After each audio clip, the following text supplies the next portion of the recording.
course, he's cool. He's Just listen and about relax. cause he Up to you. relax. Let's get started. There's a hip guy named Andy. Is Andy cool? Yeah, that's right. Yes, Of course, he's cool. He's hip. Cool. He's a hip guy. He's a cool guy. guy. He wears sunglasses. He has really nice clothes. He looks good. He's a hip guy. He's a very cool guy. Is Leo a hip guy? No. No, not Leo. Leo's not a hip, cool guy. Andy is a hip guy. Andy is a cool guy. So is Andy hip, or is he a dork, a nerd? Andy is a Well, hip Andy guy. is a hip guy. Andy is hip. He's not a dork. That's the opposite of cool. A dork or a nerd, that means not cool. But Andy is cool, so he's a hip guy. Andy is a very hip guy. So, who is a hip guy? Andy. Well, Andy is a hip guy, right? He's a cool guy. Andy is a very hip guy. Andy's a hip guy. He's also nomadic. Does Andy like to travel around a lot? Yes, that's exactly right. He's nomadic. He likes to move a lot. He's always moving from one place to another. He never stays in one place a long time. He's nomadic. Andy is very nomadic. He likes to move a lot. Is Leo nomadic? His friend Leo? No. Well, Yes. yeah, maybe. I think Leo probably is also nomadic, right? Leo is traveling around a lot. He goes to Iraq. So Leo is also nomadic. He also likes to move a lot. He likes to move around. Are Bedouins nomadic? Maybe. Yeah, that's right. Remember in the vocabulary lesson, Bedouins, they're people in Arabia. They are nomadic. They move around a lot. They don't stay in one place. They're always moving. They are nomadic. So Andy is a hip guy. He's a cool guy. And he's nomadic. He likes to move a lot. He can never stay in one place. He loves to roam from country to country and place to place. Does he like to travel? Does he plan his travel a lot? Plan it carefully? No. He does not plan his travel carefully. He likes to roam. It means he likes to travel without a plan. One day he thinks, I want to go to Mexico. So he goes to Mexico. And the next month he thinks, I want to go to Europe. So he goes to Europe. He's roaming. There's no... Okay, welcome to the mini story for the Neo... Well, yeah, maybe. I think Leo probably is also nomadic, right? Leo is traveling around a lot. He goes to Iraq. So Leo is also nomadic. He likes to roam because he's nomadic.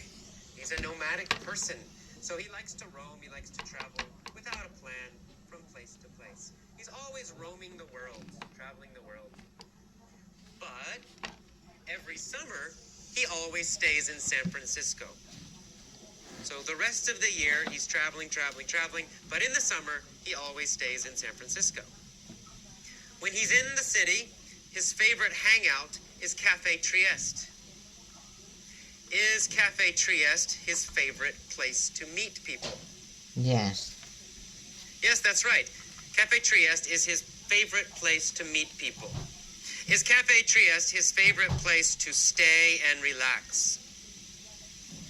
Yes, that's right. It's his favorite hangout. It's his favorite hangout, his favorite place to stay and relax and rest and meet people. It's his favorite hangout. Where is his favorite hangout? Cafe Trieste. His favorite hangout is Cafe Trieste in San Francisco. Is his favorite hangout very old? An old place? Yeah. That's right, yes, it's a venerable place. He likes to hang out. His favorite hangout is the venerable Cafe Trieste. Is Cafe Trieste very, very, very old? Yes, that's right. It's venerable. It's extremely old, very old. It's the venerable Cafe Trieste. It's the very, very old Cafe Trieste. Is San Francisco a venerable city? Well, yes yes and no. For America, it is a venerable city. It's an old city in America. But in the world, maybe people think, oh, it's not so old, right? It's not very old. Cities in Europe, cities in Asia are much older. But in America, we think, oh, San Francisco is a venerable city, a very old city.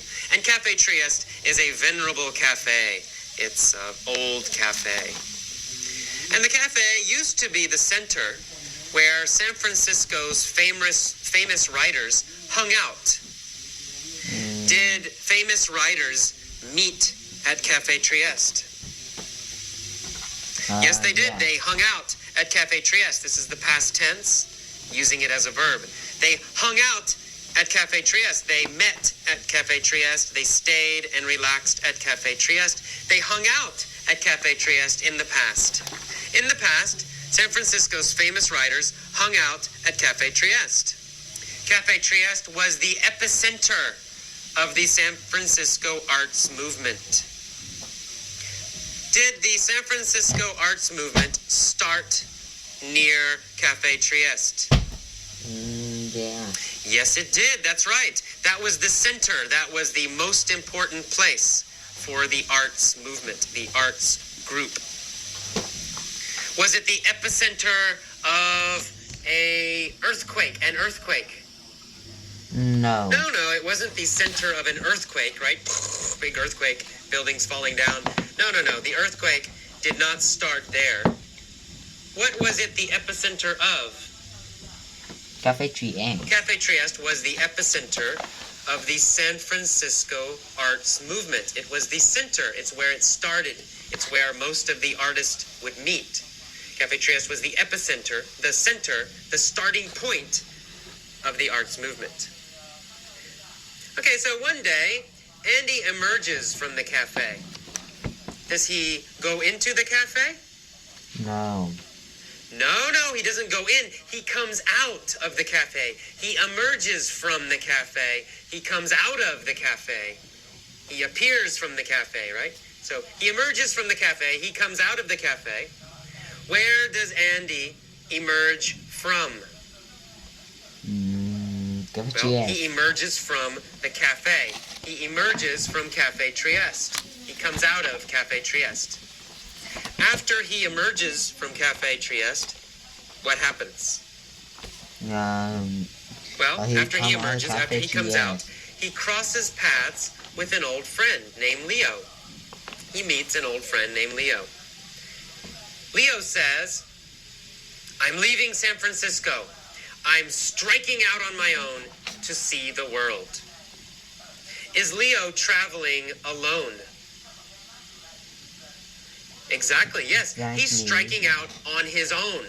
He's traveling alone. He's traveling by himself.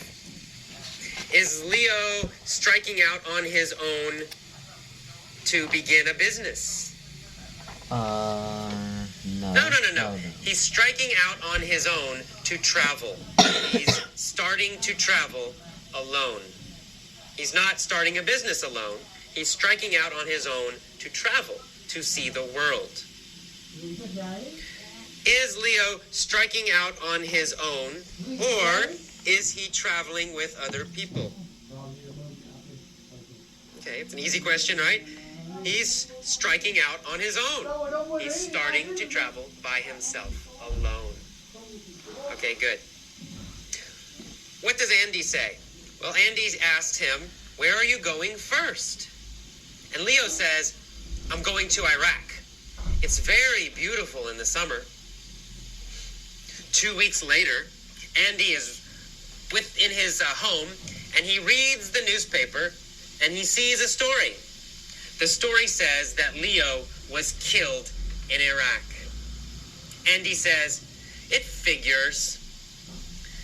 Is Andy surprised that Leo is dead?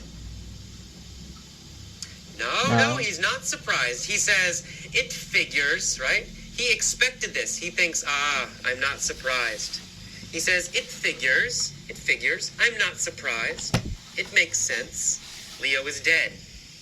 Why does it figure? Why does it make sense?